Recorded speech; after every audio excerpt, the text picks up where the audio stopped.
Welcome back. Now we're going to look at the same problem, the alpha particle emission in bismuth, in a more sophisticated way. So previously we talked about the emission of alpha particles by bismuth. It's a very slow process with a half-life of 1.9 times 10 to the 19 years. We had a sample that was 15.75 grams, and we converted the grams to moles, to atoms, and we said that after one half-life, 1.9 times 10 to the 19 years, half of those atoms will have been given off alpha emission and converted to thallium. So we went through the math, and we determined that on average during the half-life of 1.9 times 10 to the 19 years, 3 atoms of bismuth decayed to thallium and gave off alpha particles per day on average. Now we want to look at it in a somewhat more sophisticated way. How many alpha particles are being emitted by this 15.75 gram sample now?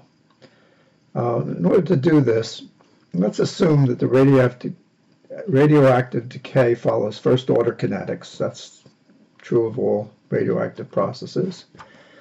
So the equation is dB dt is equal to minus kB, where B is the number of bismuth atoms. So the change in the number of bismuth atoms per time is equal to the first order rate constant times B, and it's negative because the bismuth number of atoms is decreasing.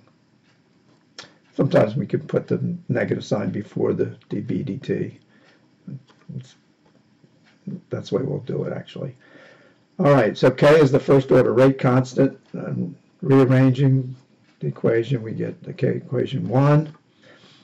And we're going to integrate this from the initial concentration. It's really not a concentration, it's the number of atoms in this case, B0, to the number after time t. And we're integrating over time from 0 to t.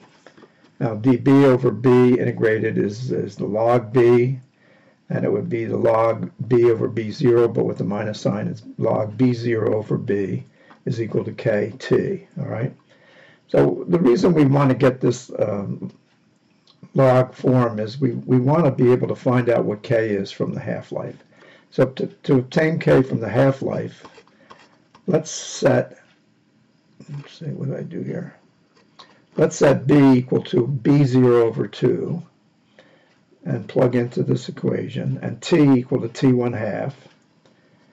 So when we put B equal to B0 over 2, we get the log of 2 is equal to K times the half-life, which is 1.9 times 10 to the 19 years. Solving for K, we get the rate constant is 3.6 times 10 to the minus 20 years to the minus 1.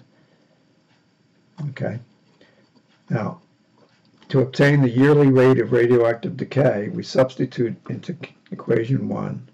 dB dt is equal to minus kB. All right.